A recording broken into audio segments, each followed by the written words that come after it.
मेरा नाम नैना है। मैं मम्मी पापा की सबसे छोटी, सबसे लाडली और शायद सबसे ज्यादा बदमाश भी थी।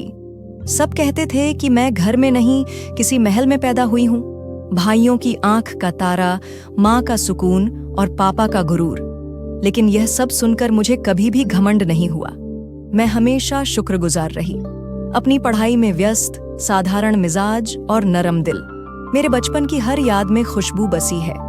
सुबह स्कूल, दोपहर में माँ के साथ किचन में खाने की बातें और शाम को छत पर चाय के साथ हंसी मजाक। मेरे पापा अक्सर कहते थे, नैना तुम मेरे ख्वाब हो, और मैं हंसकर कहती, पापा मैं ख्वाब नहीं, हकीकत हूँ। सब हंसते, लेकिन उनकी आंखों की नमी में एक अजीब सा डर भी झलकता था, जैसे वह वक्त को रोक लेना चाहते हों। ग्रेजुएशन पूरा होते ही रिश्तों की कतार लगने लगी। मैं चुपचाप हर बात सुनती, हर रिश्ता ध्यान से देखती, क्योंकि मैं सिर्फ एक अच्छे पति नहीं, एक अच्छे परिवार की भी चाहत रखती थी। फिर एक दिन माँ ने तस्वीर दिखाई। दुबई में बिजनेस करने वाला लड़का है, अकेला, भाई, माँ और 2 बहनें। सबने कहा नसीब वाला है जो इतनी छोटी उम्र में इतनी तरक्की कर ली। मेरी सहेलियां बोली, नैना किस्मत है तुम्हारी, बस दुबई की सैर करना मत भूलना। लेकिन मैं खामोश थी। तस्वीर देखकर दिल में एक अजीब सी हलचल होने लगी। ना हाँ ना, बस चुपचाप सोचती रही। मैंने कहा, माँ क्या लड़का मुझे जानता है? माँ ने मुस्कुराकर कहा, अभी नहीं, लेकिन जान लेगा। तुम्हारी खूबसूरती और तुम्हारी बातें उसका दिल जीत लेंगी। शादी की बात तय हो गई। लड़के का नाम राहुल था। वह खुद आ नहीं सका, लेकिन वीडियो कॉल पर बात की। उसकी आवाज में विश्वास था, चेहरे पर नरमी। उसने कहा, मेरी माँ ने आपको पसंद किया है तो बस मेरे लिए भी यही काफी है। मैंने हल्की मुस्कुराहट के साथ सिर झुका लिया। शायद उसकी वह बात मेरे लिए किस्मत की लकीर बन गई थी। शादी की तैयारियां धूमधाम से हुईं। सहेलियों ने कहा, नैना तुम तो दुल्हन नहीं, कोई परी लग रही हो। इतना कुछ नया होने वाला था, लेकिन मैं अंदर से घबरा रही थी। नया घर, नई रस्में, नए रिश्ते।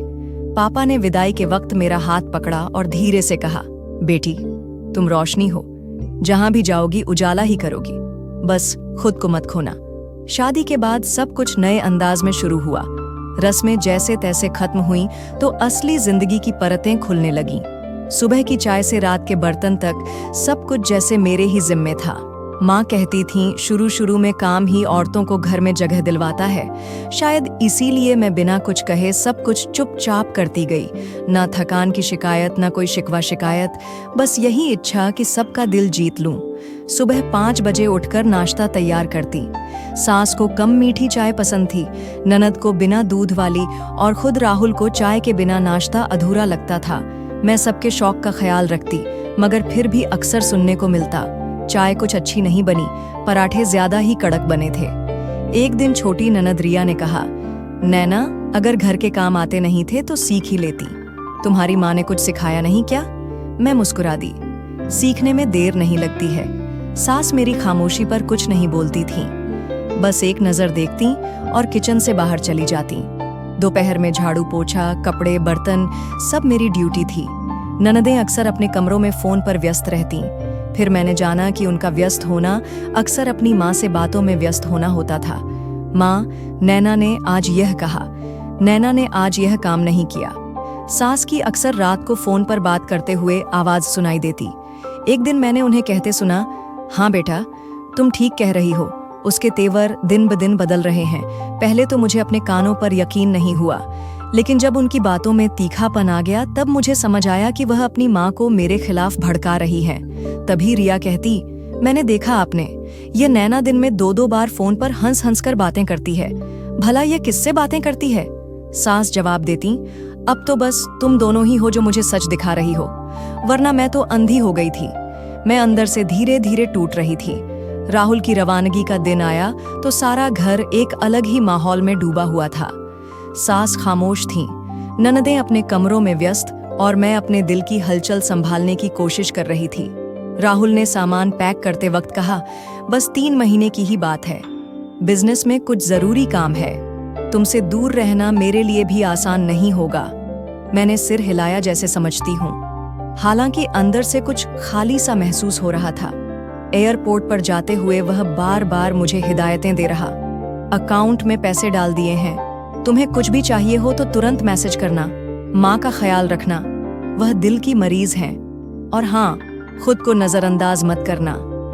मैं सिर्फ मुस्कुरा रही थी। दिल में बहुत कुछ था लेकिन जुबान खामोश थी। राहुल के जाने के बाद घर का सुकून वैसा ही रहा जैसा वे चाहते थे, लेकिन मेरे लिए दिन बहुत बदल गए थे। सुबह आंख खुलते ही कमरे की खामोशी मुझे अपनी आगोश में ले लेती थी।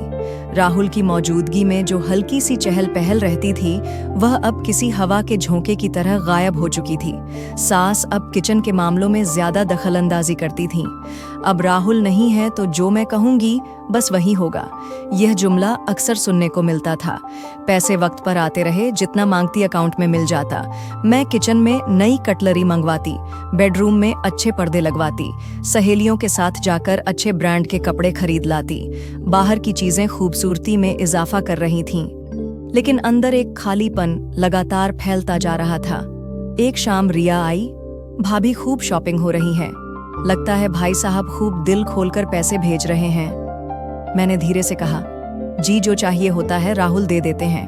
वह मुस्कुराकर कहने लगी, बस पैसे दे देना काफी है, बीवी को तो इज्जत भी देनी चाहिए ना। यह जुमला शायद मुझे अंदर से घायल करने के लिए ही बोला गया था, और कामयाब भी हुआ। एक दिन सास ने बातों बातों में कहा, राहुल को भी अब समझ आ जाएगी, पत्नी रखने का मतलब सिर्फ पैसे भेजना नहीं होता। तुम्हारी तरह आराम से बैठे बैठे खर्च करना कौन नहीं चाहेगा। मैंने इस जुमले को बर्दाश्त किया, लेकिन वह रात मेरे लिए बहुत भारी थी। मैंने राहुल को मैसेज लिखा, मुझे बात करनी है, कॉल करिए। उन्होंने तुरंत वीडियो कॉल की। चेहरा थका हुआ, आवाज में नरमी। क्या हुआ, सब ठीक तो है? मैंने कहा, हाँ बस दिल किया बात करने का। वह हंस पड़े, बस इतनी सी बात? दिल तो मेरा भी करता है रोज बात करूं, लेकिन काम ने मुझे कैद कर लिया है। कॉल के बाद मैं सोचती रही, इतनी दूरी में सिर्फ प्यार बाकी है या सिर्फ जरूरत? राहुल को मेरी जिंदगी की छोटी छोटी उलझनों का अंदाजा नहीं था, और मैं हर बार यही सोचकर खामोश हो जाती कि वह दूर है, मजबूर है। कभी कभार मैं अपनी सहेलियों से बात करती तो वह कहती, कितनी खुशकिस्मत हो, पति बाहर है, पैसे आ रहे हैं, आजादी भी है। मैं सिर्फ इस बात पर सिर हिला देती। किसी को क्या बताती कि आजादी सिर्फ बाजार में घूमने की नहीं होती, इज्जत की, अपनेपन की भी होती है। घर के काम में लगे रहने से दिल बहलता था, मगर एक रोज सास ने अचानक कहा, नैना तुम्हारे हाथ की बनी दाल आज बहुत पतली थी, राहुल के होते हुए तुम कभी भी ऐसी दाल नहीं बनाती थी। मैंने सिर्फ इतना कहा, माफ कीजिएगा, आगे से मैं ध्यान रखूंगी। रात को मैंने राहुल को कॉल किया, राहुल क्या कभी ऐसा हो सकता है कि तुम हमेशा के लिए यहीं आ जाओ? वह चौंक गए। नैना ये बात अभी क्यों कह रही हो? अभी तो बिजनेस सेट हो रहा है, सब कुछ तुम्हारे लिए ही तो कर रहा हूं मैंने बात बदल दी, लेकिन मेरे सवाल ने खुद मुझे ही हैरान कर दिया। शायद मैं थक चुकी थी यह जताने से कि सब कुछ मेरे लिए हो रहा है, मगर मेरे बिना। कुछ दिन बाद नंदों के कुछ रिश्तेदार घर में आए। सबके बीच मेरी हैसियत सिर्फ एक नौकरानी के जैसी थी। सास ने एक मेहमान को चाय पेश करते हुए कहा, यह हमारी बहू है, मेरा बेटा दुबई में है, राहुल उसकी पत्नी हर काम कर लेती है, बस दिल थोड़ा छोटा है। सब हंस पड़े, लेकिन मेरे अंदर कुछ छटक गया था। एक दिन मैंने आईने में खुद को देखा, कपड़ों, जेवरों और महंगी चीजों में लिपटी हुई यह खामोश औरत जिसकी बातों का अब कोई वजन नहीं रह गया था। सोचने लगी, क्या मेरी जिंदगी में सुकून है या फिर यह सिर्फ एक सजा हुआ दुख है? अब राहुल की बातों में भी वह पुरानी गर्मजोशी नहीं रही थी। एक दिन उन्होंने कहा, तुम कुछ बदल गई हो, पहले जैसी बात नहीं रही। मैंने मन में कहा, तुम भी तो पहले जैसे नहीं रहे, अब सिर्फ पैसे भेजने वाले रह गए हो, जानने वाले नहीं। फिर भी मैं खामोश थी, क्योंकि मैं राहुल को खोना नहीं चाहती थी, लेकिन घर में अपनी इज्जत की तलाश में मैं हर दिन हार रही थी। जिंदगी जैसे एक दायरे में घूमने लगी थी। राहुल अब भी दुबई में थे, पैसे वक्त पर आते थे और मैं अब खामोशी से घर का निजाम चला रही थी। लेकिन उस खामोशी में भी कुछ आवाजें थीं जो सिर्फ मैं सुनती थी। वो बातें, वो नजरें, वो इशारे जिनमें अब अपनेपन की जगह कुछ और था। दोनों नंदें शादीशुदा थीं। रिया दूसरे शहर में और शिखा अपने पति के साथ विदेश में, लेकिन उनकी गैर मौजूदगी भी मेरे लिए सुकून का कारण नहीं बनी। हर दूसरे दिन किसी न किसी बहाने उनका फोन आ जाता। सास मोबाइल कान से लगाती और डेढ़ घंटे बात करती। बाद में उनकी दी हुई राय घर में लागू होती। एक दिन सुबह सुबह सास ने कहा, नैना, आज दोपहर को खाने में कुछ हल्का सा बनाना। रिया कह रही थी कि तुम हर वक्त भारी खाना बनाती हो, माँ के लिए यह ठीक नहीं है। मैं चौंक गई। वो यहाँ है भी नहीं तो जानती कैसे है? सास ने नजरें चुराई। फोन पर बात हुई थी।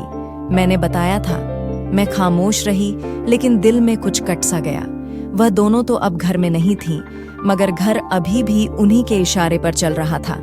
अक्सर शिखा वीडियो कॉल पर अपने पति के साथ होती और माँ से बात करती।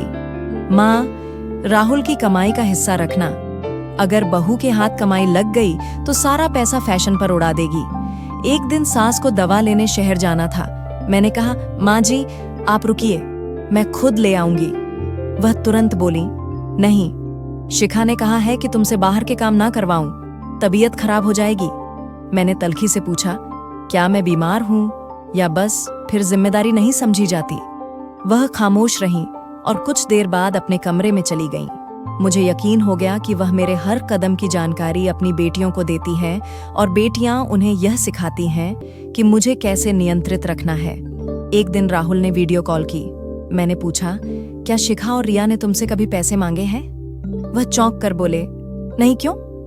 मैंने बात बदल दी, बस यूं ही पूछा, लेकिन मैं अब शक से भर चुकी थी। कुछ दिन पहले मैंने सास के कमरे में एक लिफाफा देखा था जिस पर विदेश का पता था। अनजाने में लिफाफा खोल लिया।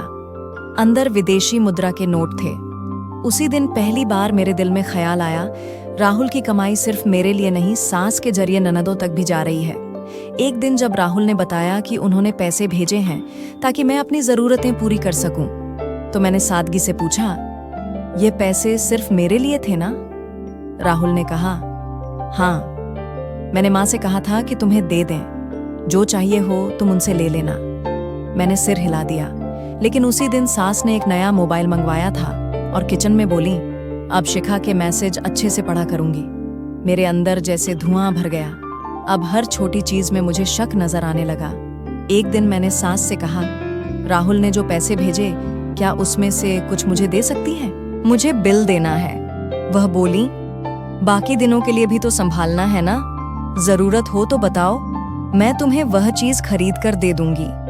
यह सुनकर पहली बार मुझे एहसास हुआ, मैं इस घर में पत्नी कम और मेहमान ज्यादा हूँ। पति की कमाई भी मेरे अधिकार में नहीं थी।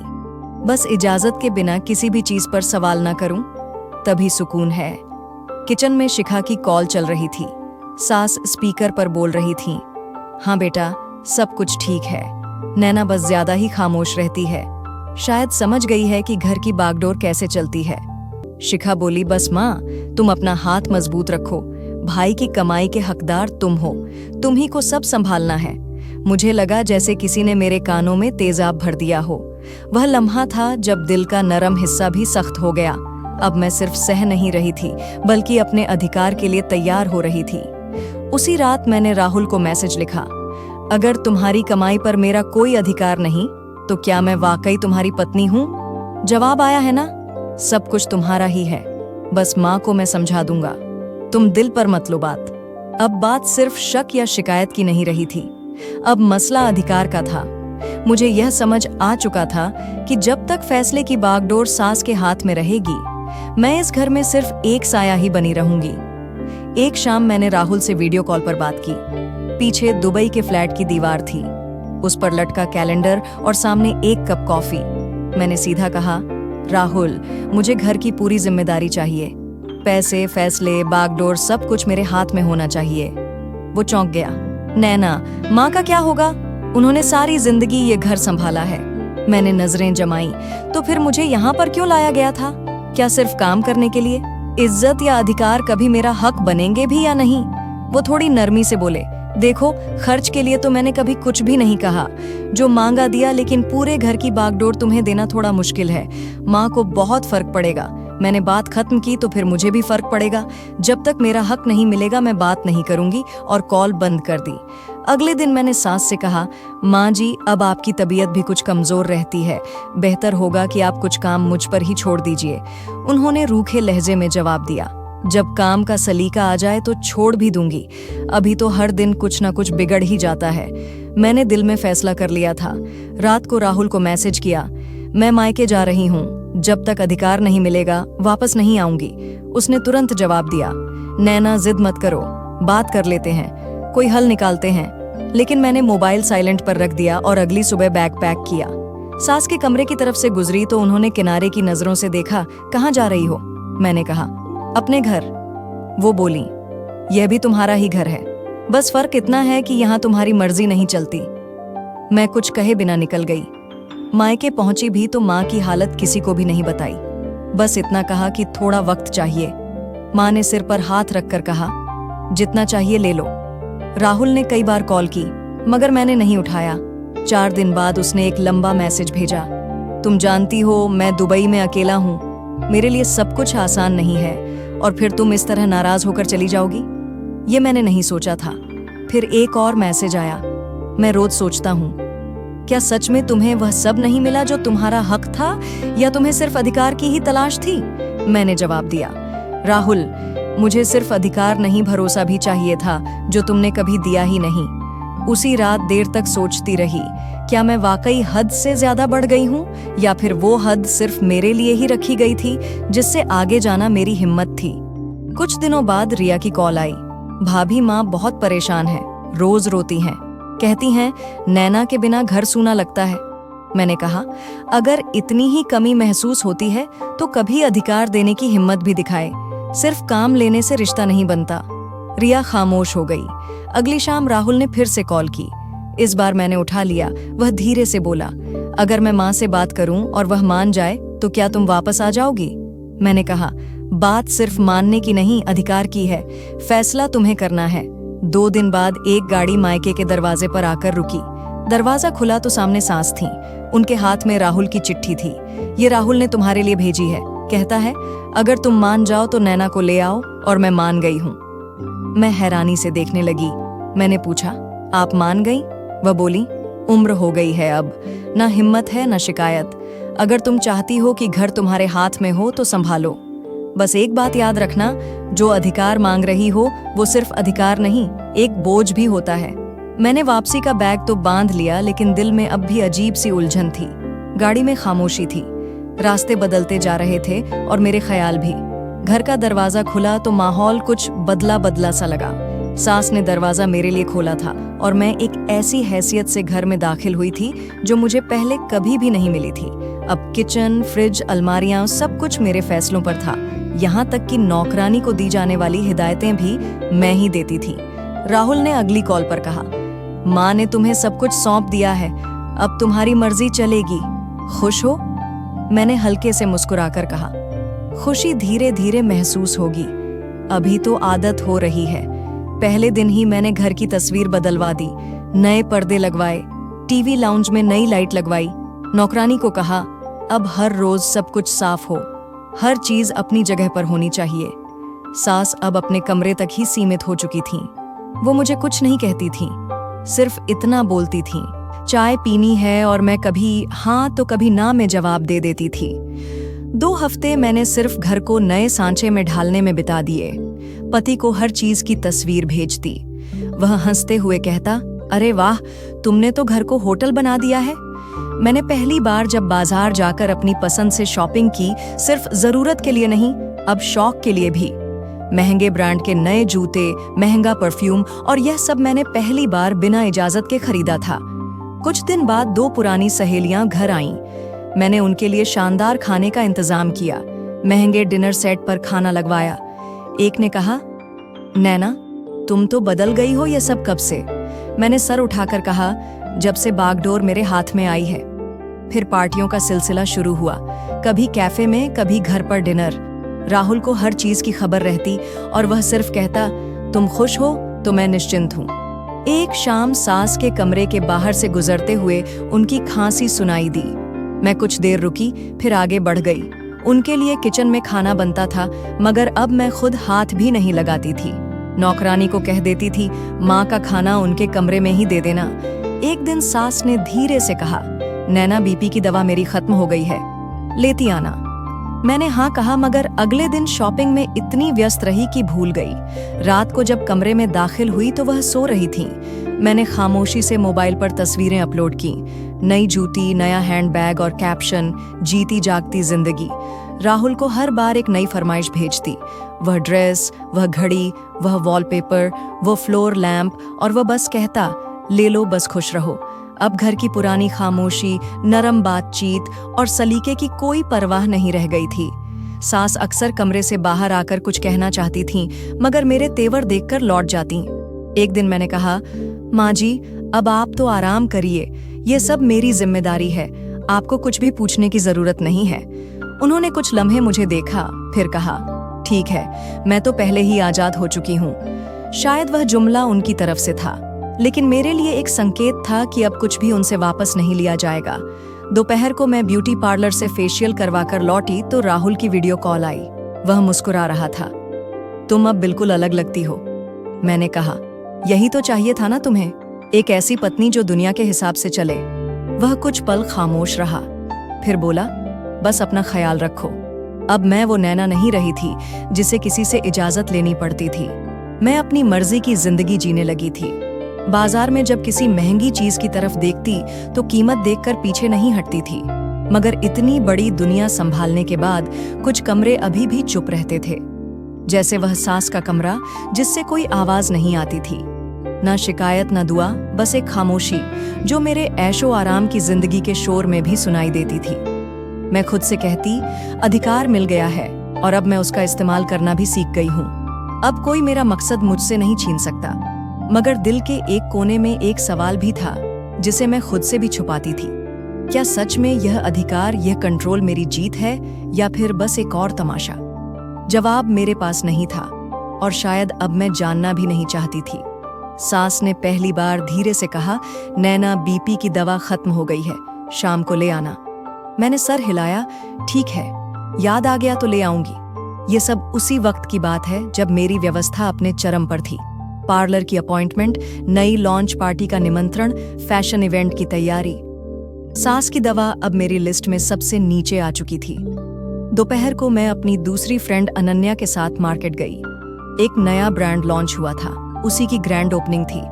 फोन पर राहुल की कॉल आई, कुछ चाहिए हो तो बता देना, मैं कल कुछ चीजें इंडिया भेज रहा हूँ। मैंने जवाब दिया, एक नया फोन देख रही हूँ, भेज दो। शाम को जब वापस आई तो सास कमरे में लेटी हुई थी, खामोश। मैंने दरवाजा खोला, वो थोड़ा सा उठकर बोली, दवाई। मैंने लापरवाही से कहा, नहीं लाई, भूल गई, कल ले आऊंगी। अगली सुबह मैं तैयार हो रही थी कि नौकरानी भागती हुई आई, मैडम जी, माँ जी को कुछ हो गया है, वह बोल नहीं रही हैं, हाथ पांव भी उनके हरकत नहीं कर रहे हैं। मैं कमरे में गई तो सास का शरीर बेजान सा पड़ा हुआ था, आंखें खुली थीं मगर जुबान लड़खड़ा रही थी। घबराकर एम्बुलेंस बुलाई। अस्पताल पहुंचे तो डॉक्टर ने फाइल बंद करते हुए कहा, इन्हें पैरालाइसिस का अटैक आया है, बीपी काफी हाई था, दवा बंद हो गई होगी। मेरे अंदर कुछ लम्हों के लिए खालीपन सा छा गया। राहुल को जानकारी दी, उसने सिर्फ इतना कहा, मैं इमरजेंसी टिकट बुक करवा रहा हूँ, कुछ दिनों में ही आ जाऊंगा। सास को अस्पताल में 2 दिन रखने के बाद घर वापस भेज दिया गया। डॉक्टर ने कहा, अब पूरी तरह से आराम चाहिए, रोजाना की फिजियोथेरेपी, वक्त पर दवाई और एक इंसान जो लगातार उनका ख्याल रखें। यह जुमला मेरे लिए बोझ से कम नहीं था। मैं कमरे में खामोश बैठी सास को देख रही थी। वह बिल्कुल बेबस थीं, खाने के लिए दूसरों पर निर्भर। वॉशरूम तक जाना भी अब उनके लिए खुद से मुमकिन नहीं रहा था। 2 दिन तक मैंने खुद उनके साथ बैठकर सब कुछ किया, खाना खिलाया, दवाई दी, वॉशरूम लेकर गई। लेकिन तीसरे दिन से मुझे यह सब बोझ महसूस होने लगा। पार्टी का इनविटेशन आया, अनन्या का मैसेज आया, नैना देर मत करना, तुम्हारे बिना मजा ही नहीं आता। मैंने दिल में कहा, बस आधे घंटे की बात है, माँ जी सो रही हैं, नौकरानी भी है, और मैं निकल गई। वापसी पर नौकरानी घबराई हुई थी। माँ जी ने 2 बार पानी मांगा, फिर खामोश हो गई। कमरे में गई तो सास बेबस सी छत की तरफ देख रही थी। पास जाकर कान में पूछा, कुछ चाहिए? उनकी जुबान हल्की सी भी नहीं हिली। मैंने उन्हें थोड़ा सा पानी पिलाया, मगर उनकी आंखों में जो बेबसी थी वह मुझे दिखाई नहीं देती थी। अगले दिन फिजियोथेरेपिस्ट आया। मैंने पूछा, रोज आना है क्या? खर्चा काफी है। वो कहने लगा, अगर रोजाना नहीं करवाया तो शरीर और भी ज्यादा अकड़ जाएगा। ये उम्र और हालात दोनों ही गंभीर हैं। मैंने एक बार फिर दिल में हिसाब किताब किया। राहुल को मैसेज लिखा, रोज फिजियोथेरेपी महंगी पड़ेगी। जवाब आया, जो जरूरी है वह करवाओ, मैं हर हफ्ते पैसे भेज दूंगा। लेकिन खर्चे से ज्यादा मसला सास को व्हीलचेयर पर बाथरूम ले जाना, खाना वक्त पर देना, कपड़े बदलवाने का था। यह सब कुछ मेरे फैशन लाइफ की राह में रुकावट बनने लगा था। 2 दिन बाद एक इवेंट था। मैंने पहले ही नौकरानी को हिदायत दी थी, अगर माँ जी उठें तो पानी दे देना, मैं बस कुछ देर में वापस आ जाऊंगी। इवेंट से वापसी पर गेट खोला तो कमरे में सास चीख रही थी, वॉशरूम नैना। मैंने गुस्से से कहा, अभी पानी दिया था ना, 2 मिनट के लिए सुकून भी नहीं है। वह बस भगवान का नाम ले रही थी। मेरा सब्र अब जवाब दे गया था। एक लम्हे के लिए वह मुझे मरीज नहीं, एक रुकावट लगने लगी थी। मैंने गुस्से से कहा, सारा दिन बस तुम्हारे लिए बाथरूम बाथरूम, मेरी भी कोई जिंदगी है या नहीं? वह रो रही थी, कुछ कह नहीं पा रही थी, सिर्फ आंखों से एक सवाल था जो मैं समझना नहीं चाहती थी। अब मैं उनसे बात कम करने लगी। नौकरानी उनकी देखभाल करती, मैं सिर्फ निगरानी करती। एक रात कमरे से आई, चीख सुनकर मैं दौड़ी। बिस्तर पर सांस गिर चुकी थी, शायद हाथ बढ़ाकर पानी लेना चाह रही थी। संतुलन बिगड़ गया। मैंने उन्हें दोबारा बिस्तर पर लिटाया और सोचा, यह सब आखिर कब तक मैं इनकी नर्स बनी रहूंगी? अब वह सिर्फ एक बीमार मरीज नहीं, मेरे आराम, आजादी और जिंदगी के बीच में एक बहुत बड़ी रुकावट बन गई थी। एक दिन मैंने सुबह नाश्ता बनाकर नौकरानी को दिया और कहा, उनके कमरे में दे आना, मुझे कॉल करनी है। कुछ देर बाद सास की आवाज आई, नैना पानी। मैंने तेज आवाज में कहा, अभी तो पिलाया है, हर थोड़ी देर बाद शोर क्यों करती हो? वह फिर बोली, बहुत प्यास लगी है। मैं गुस्से में उठी, किचन से गिलास भरा और जोर से उनके करीब जाकर कहा, ये लो, जितना पानी पीना है पी लो, हर 2 मिनट बाद आवाज मत दो। उन्होंने कांपते हाथों से गिलास पकड़ने की कोशिश की, मगर हाथ कांप रहे थे। पानी उनके चेहरे पर गिरने लगा। वह सिसक पड़ी, मगर मैं पलटकर कमरे में चली गई। शाम को अनन्या का मैसेज आया, काफी दिन से पार्टी नहीं की है, हफ्ते की रात का क्या इरादा है? मैंने बस इतना लिखा, प्लान बनाओ, आ रही हूं। दूसरे दिन सास ने बाथरूम ले जाने के लिए आवाज दी। मैं उस वक्त फोन पर थी। गुस्से में मोबाइल मेज पर रखा और कमरे में जाकर कहा, मुझे हर वक्त तुम्हारे कामों के लिए रखा गया है क्या? अभी तो तुम लेटी थी ना। अब फिर वो डर के मारे कुछ बोल न सकी। मैंने व्हील चेयर घसीटी, जैसे तैसे उन्हें बिठाया और चिढ़कर कहा, बस करो, अब कोई और काम रहने दो मेरे लिए। अब उनकी आंखों में आंसू थे, लेकिन जुबान बंद। कुछ दिनों के बाद रिया की कॉल आई, भाभी मैं आ रही हूँ, माँ को देखने का दिल कर रहा है, मैं 2 दिन तक रुकूंगी। मेरे लिए यह खबर परेशानी का कारण थी। मैंने नौकरानी से कहा, कमरा साफ करो, रिया आ रही है, माँ जी को भी साफ सुथरा बना दो जैसे पहले थीं। रिया आई तो मैं सास के बिस्तर के करीब जाकर उनके हाथ पकड़े और आवाज बदलकर कहा, माँ जी देखिए कौन आया है। रिया, आपकी प्यारी बेटी। सास ने हल्का सा सिर हिलाया, लेकिन नजरें झुकी हुई थीं।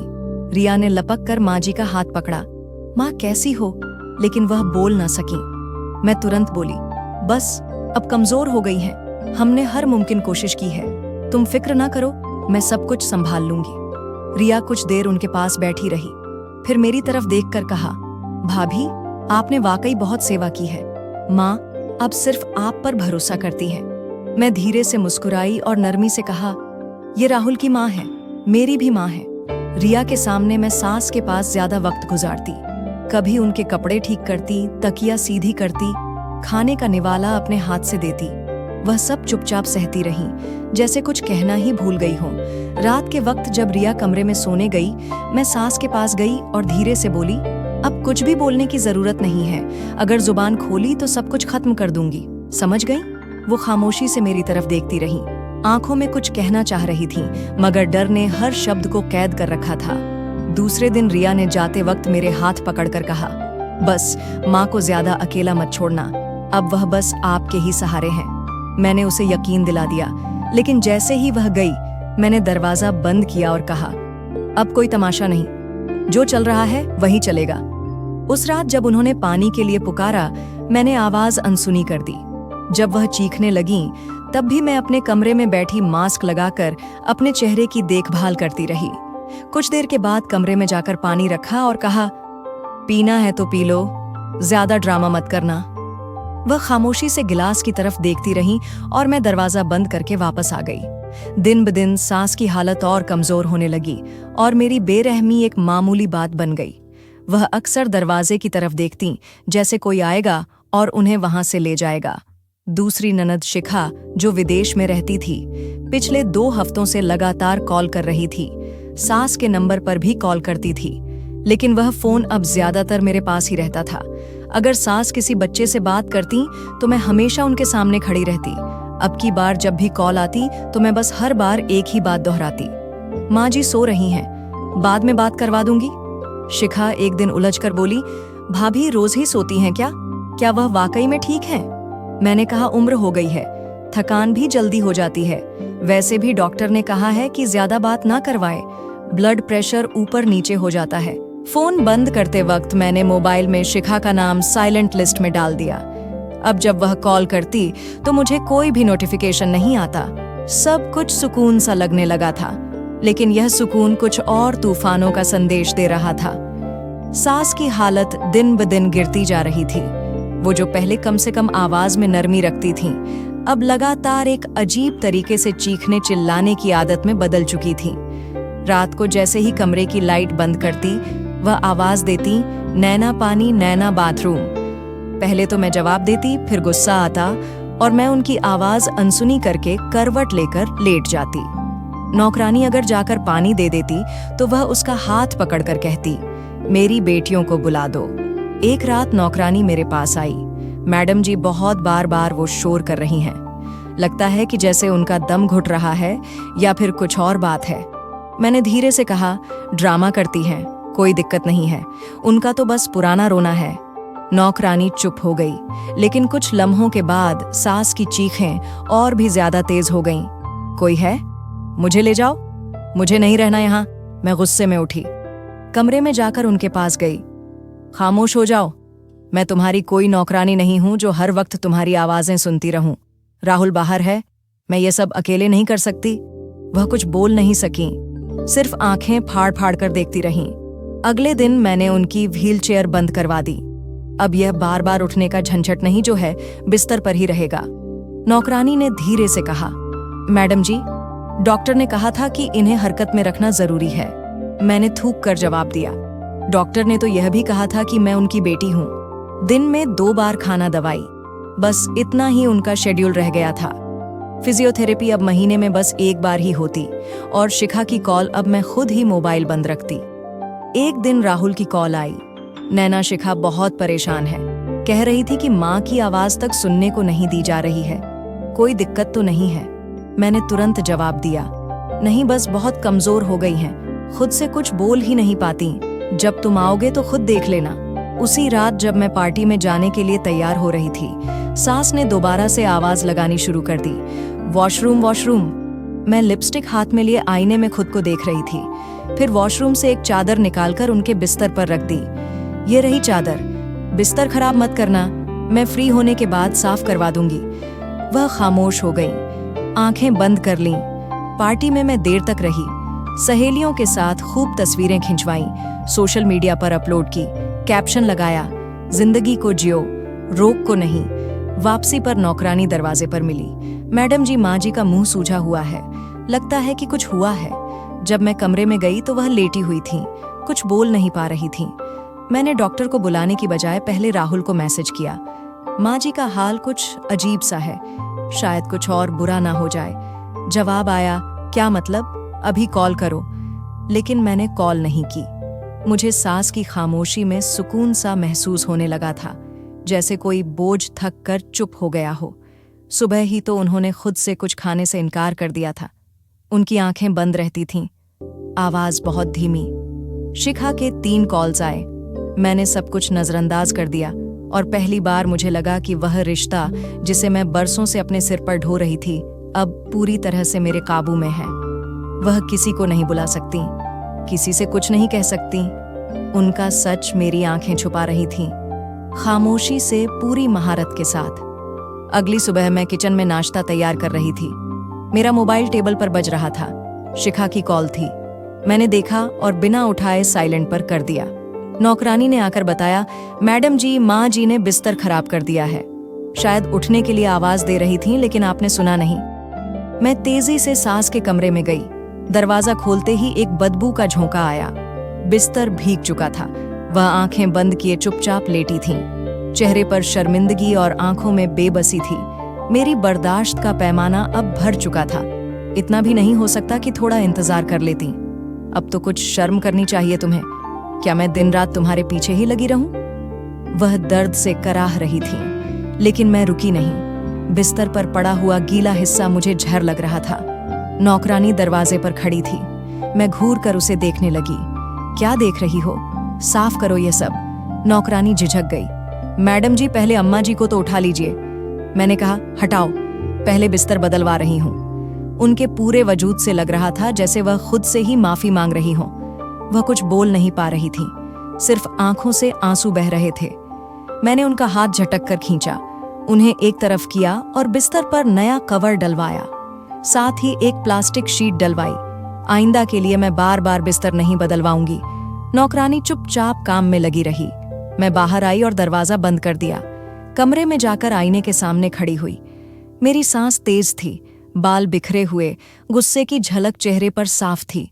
मैंने अलमारी से 2 जोड़ी कपड़े निकाले और रखते हुए मन में बस एक ही सोच चल रही थी, बस अब बहुत हो गया। अब मैं एक दिन भी यहाँ नहीं रह सकती। राहुल को मैसेज लिखा, मैं कुछ दिनों के लिए मायके जा रही हूँ, तुम वापस आ रहे हो तो माँ जी का ख्याल रखना। कॉल आई, मैंने उठाई नहीं। शिखा ने भी कॉल की, फिर वीडियो मैसेज भेजा, भाभी माँ की हालत कैसी है? मैं बहुत परेशान हूँ। मैंने कुछ भी जवाब नहीं दिया, बस अपना बैग बंद किया। फाइलें चेक की, सारे पहचान पत्र, एटीएम कार्ड वगैरह रख लिए। दिल में एक ख्याल पल रहा था, कुछ दिनों तक अगर कोई उन्हें देखने वाला ना हो, कोई खिलाने पिलाने वाला ना हो, तो शायद कुदरत खुद ही इनका फैसला कर दे। फिर यह बोझ भी नहीं रहेगा और यह डर भी नहीं कि उनका सच कभी सामने आ जाएगा। गेट बंद करते हुए मैंने एक लम्हे को सांस के कमरे की तरफ देखा। उनकी आवाज आई, नैना कहाँ जा रही हो? मैं रुक गई। दरवाजे की दरार से देखा, वह बड़ी मुश्किल से उठने की कोशिश कर रही थीं। उनकी आंखों में एक थका हारा सा सवाल था। मैंने एक पल को नजरें मिलाईं, फिर पलटकर दरवाजा बंद कर दिया। दरवाजे पर ताला लगाया, सीढ़ियां उतरी, रिक्शा मंगवाया और सीधा मायके के लिए रवाना हो गई। रास्ते में अनन्या का मैसेज आया, कहाँ गायब हो? अगले वीकेंड का डिनर प्लान कर रहे हैं। मैंने जवाब दिया, बस थोड़ी देर में फ्री होकर बात करती हूँ। रिक्शा जब मायके के दरवाजे पर रुका तो मैंने चैन की सांस ली। दिल ने जैसे कहा, कुछ दिन की बात है, सब कुछ खुद ही खत्म हो जाएगा। दिमाग में एक अजीब सा ख्याल मुझे कचोट रहा था, अगर वह मर जाए तो शायद सब कुछ आसान हो जाए, फिर कोई सवाल नहीं, कोई हिसाब नहीं। मैं जानती थी यह सोच गलत है, लेकिन अब मुझे कोई फर्क भी नहीं पड़ता था। और यही वह लम्हा था जब मैं हकीकत से पूरी तरह अंधी हो चुकी थी। मायके में गुजरे 3 दिन ऐसे थे जैसे कि मैं किसी कैद से निकलकर आजाद हुई कोई परिंदा हूं। सुबह की नींद, अपनी मर्जी का खाना, कोई आवाज नहीं, कोई पुकार नहीं। मोबाइल बंद रखा हुआ था।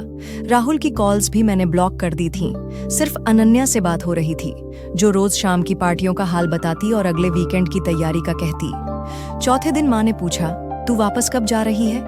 मैंने कहा, बस 1-2 दिन में और थोड़ा आराम कर लूं, फिर निकलती हूँ। असल में मैं इंतजार कर रही थी खामोशी से वक्त गुजारने का, ताकि जब वापस जाऊं तो वह आवाज, वह जिस्म, वह बोझ बाकी ना रहे। 5वें दिन दोपहर के वक्त मैंने वापसी का फैसला किया। टैक्सी ली और सीधा ससुराल रवाना हो गई। रास्ते में दिल में एक अजीब सा सुकून था, जैसे किसी बड़े बोझ से निजात पाने का वक्त करीब आ चुका हो। घर के सामने पहुंची तो दरवाजा कुछ अजीब सा लग रहा था। मैंने आगे बढ़कर ताला खोलना चाहा, लेकिन देखा कि ताला तो वहां था ही नहीं। कुंडी हिलाई, दरवाजा तुरंत खुल गया। अंदर कदम रखते ही एक अजीब सी खुशबू नाक में आई। गुलाब के फूल, अगरबत्ती और कुछ ऐसा जो इस घर में पहले कभी महसूस ही नहीं हुआ था। लॉन्स के दरवाजे पर पहुंची तो मंजर ही बदल चुका था। सोफे पर खूबसूरत लहंगे में एक दुल्हन बैठी थी। उसके पास राहुल बैठा हुआ था, चेहरे पर संजीदगी और आंखों में खतरनाक सुकून। सामने सांस का बिस्तर खाली था, सिर्फ वहां पर कंबल तय किए हुए रखे थे, जैसे वहां कभी कोई था ही नहीं। मेरी सांस रुक गई, आंखें खुली की खुली रह गईं। यह क्या? मैंने बड़ी मुश्किल से पूछा। राहुल उठा, कदमों की आवाज मेरे दिल पर लगने लगी। वह मेरे सामने आकर खड़ा हो गया। आखिर आ ही गई। मैं खामोश खड़ी रह गई। हाथ की पकड़ बैग पर और ज्यादा मजबूत हो गई। राहुल ने एक नजर दुल्हन पर डाली, फिर मेरी तरफ देखकर बोला, मिलो, ये माया है, मेरी पत्नी। मेरी जुबान जैसे बेजान हो गई। कुछ बोलना चाहा, लेकिन बोल नहीं पाई। राहुल का लहजा बड़ा ठंडा था। अपने जुल्म का हिसाब दूंगा नैना। ये घर अब तुम्हारा नहीं रहा। तुम्हारी कहानी यहीं खत्म हो चुकी है। मैंने कदम पीछे खींचे, जैसे जमीन खिसक गई हो। क्या मतलब? आंखों में आंसू थे। राहुल आगे बढ़ा। उसकी आंखों में वह तलखी थी जो बरसों का हिसाब मांग रही थी। जब मुझे फोन आया कि मेरी माँ भूखी प्यासी बिस्तर पर पड़ी है और मेरी बीवी मायके जाकर मजे कर रही है, तो मैंने फौरन वापसी का टिकट लिया, वापस पहुंचा और अपनी माँ को उस हालत में देखा जिसे मैं शब्दों में बयान नहीं कर सकता। मेरी पलकें झपकने लगीं, शरीर कांपने लगा। मैं जानता था तुम्हें बर्दाश्त नहीं, लेकिन तुम इस हद तक जा चुकी हो, ये कभी सोचा नहीं था। राहुल की आवाज बुलंद हो गई। तुमने उस औरत को जो मेरे बाप के बाद मेरे लिए सब कुछ थी, उसे दुत्कारा, तरसाया, मारा। मेरे होंठ कांपे। मैं थकी हुई थी। अकेली तो तुम बोलती, मदद मांगती, किसी को जानकारी देती। वो चिल्लाया, लेकिन तुमने क्या किया? दरवाजा बंद करके चली गई, इस उम्मीद में कि वह मर जाएंगी। मेरी आंखों में नमी उभर आई, मगर राहुल की आंखों में सिर्फ फैसला था और मैंने फिर फैसला कर लिया। नैना, वो औरत जो मेरी माँ को मरने के लिए छोड़ दे, वो मेरी पत्नी नहीं हो सकती। मैं पीछे हटकर दीवार का सहारा ली। राहुल, एक मौका, सिर्फ एक मौका। उसने कागज मेरी तरफ फेंका। यह है तुम्हारा तलाक का नोटिस, पूरे होशो हवास में। मैं तुम्हें अभी और इसी वक्त तलाक देता हूँ। मेरे हाथों से बैग छूटकर गिर गया। पीछे सोफे पर बैठी नई दुल्हन माया चुपचाप सारा नजारा देख रही थी। वह कोई अजनबी नहीं थी, मैंने उसे पहले भी देखा था। राहुल की पहली मंगेतर, जिससे किसी वजह से उसका रिश्ता टूट गया था। राहुल ने मेरी तरफ देखा। तुमने मेरा भरोसा तोड़ा है, मेरी माँ की सांसें उखाड़ दी। तुम्हारे लिए अब इस घर में कोई जगह नहीं है। नैना, उसने वह कागज दिया और बस मेरा और उसका रिश्ता खत्म हो गया। मेरे कदमों के नीचे की जमीन वाकई में खिसक चुकी थी और पहली बार मुझे यह समझ आया कि जो अंजाम मैं दूसरों के लिए सोच रही थी, असल में वह मेरे लिए लिखा जा चुका था। जब मैं घर से निकली तो दरवाजा धम्म से मेरे पीछे बंद हुआ। अचानक से सब कुछ सुनाई देना बंद हो गया था। ना बाहर की आवाज, ना अंदर की, सिर्फ अपने कदमों की आवाज सुनाई दे रही थी, जो मुझे कहीं भी नहीं ले जा रही थी। गली सुनसान थी। दोपहर का वक्त था, धूप तेज थी। वहां सिर्फ मेरे लिए मेरा साया ही बचा था, वह साया जिसे मैं खुद पैदा कर चुकी थी और जो अब मेरे साथ जुड़ चुका था। रिक्शा लिया, मायके पहुंची। माँ ने दरवाजा खोला, मेरा चेहरा देखा और एक लम्हा खामोश रही। क्या हो गया नैना? उन्होंने सवाल नहीं किया, बस एक थका हुआ जुमला कहा। मैं बिना कुछ कहे अंदर चली गई, बैग जमीन पर रखा और सोफे पर बैठ गई। कुछ बोलने की हिम्मत नहीं थी और जो बोलना था वो शब्दों में समा नहीं पा रहा था। कुछ देर बाद भाई आया। आंखों में सवाल थे, लेकिन जुबान पर खंजर रखे थे। तलाक हो गया। मैंने धीरे से सिर हिलाया और वह माँ जिसे तुमने बिस्तर पर छोड़ा था, मेरी खामोशी ही जवाब थी। घर में अब वह जगह नहीं रही थी जो कभी मेरी थी। माँ का चेहरा खामोश मगर ठंडा था। भाई मुझसे नजर नहीं मिला रहा था। भाभी रोजाना नाश्ता चुपचाप मेरे कमरे के बाहर रख जाती थी और वापस पलट जाती थी, जैसे कि मैं अब एक बोझ बन चुकी थी, जिसे किसी ने मजबूरी में कबूल तो किया मगर अपनाया नहीं। 1 हफ्ता गुजर चुका था। राहुल का भेजा हुआ तलाकनामा कानूनी शक्ल ले चुका था। किसी ने उसे रोकने की कोशिश नहीं की। रिया और शिखा ने भी एक बार मैसेज करके लिखा, जो किया वह तुम्हारे ही हाथों बोया था। अब शिकायत नहीं, सिर्फ खामोशी है। मैं दिन भर कमरे में बंद रहती, मोबाइल पर वह तस्वीरें देखती जो मैंने कभी खुशी में अपलोड की थीं। महंगी ड्रेसेस, पार्टी की रोशनी, फैशनेबल जूते, कैफे की सेल्फियां और अब एक खामोश कमरा, बंद दरवाजा और आंखों में लगातार पछतावा। माँ ने एक दिन आकर कहा, क्या सोचा है तुमने? कब तक इस तरह से यूं ही बैठी रहोगी? मैंने कहा, माँ, मेरे बारे में हर किसी का नजरिया बदल चुका है। उन्होंने ठंडे लहजे में जवाब दिया, जो लोग अपनी हैसियत खुद खत्म करते हैं उनके लिए किसी के दिल में जगह नहीं बचती। उसी दिन मुझे महसूस हुआ कि सजा सिर्फ अदालत से नहीं मिलती। लोग भी अपने फैसले सुनाते हैं और उन फैसलों में अपील की कोई गुंजाइश नहीं होती। कभी जब मैं सैर के लिए बाहर निकलती तो पुरानी सहेलियां सामने आकर रास्ता बदल लेती। बाजार में लोग मुझे अजीब नजरों से देखते, जैसे मैं कोई बुराई की मिसाल हूं। एक दिन मैंने अनन्या को मैसेज किया, काफी दिन हो गए हैं, मिलने का दिल है? जवाब आया, वक्त नहीं मिल रहा है, मैं कुछ व्यस्त हूं। और फिर मैं समझ गई, वह भी उन सभी में शामिल हो चुकी है जो मेरा नाम सुनकर नजरें फेर लेते हैं। राहुल की नई पत्नी माया की तस्वीरें अब सोशल मीडिया पर वायरल थीं। राहुल के साथ हंसती मुस्कुराती, सास के साथ तस्वीरें, हाथ में चाय का कप, माथे पर चमकता सा दुपट्टा और एक कैप्शन, अपनों को अपनों की तरह रखें, वही असली अपना होता है। मैं देर तक वह तस्वीर देखती रही, न हंसी न जलन, बस एक एहसास था जो दिल के अंदर कह रहा था, ये वह जगह थी जो कभी तुम्हारी थी, लेकिन तुमने संभालने की बजाय बिगाड़ दी। कमरे की दीवार पर लगी हुई घड़ी चलती रहती है, लेकिन वक्त जैसे रुक गया है।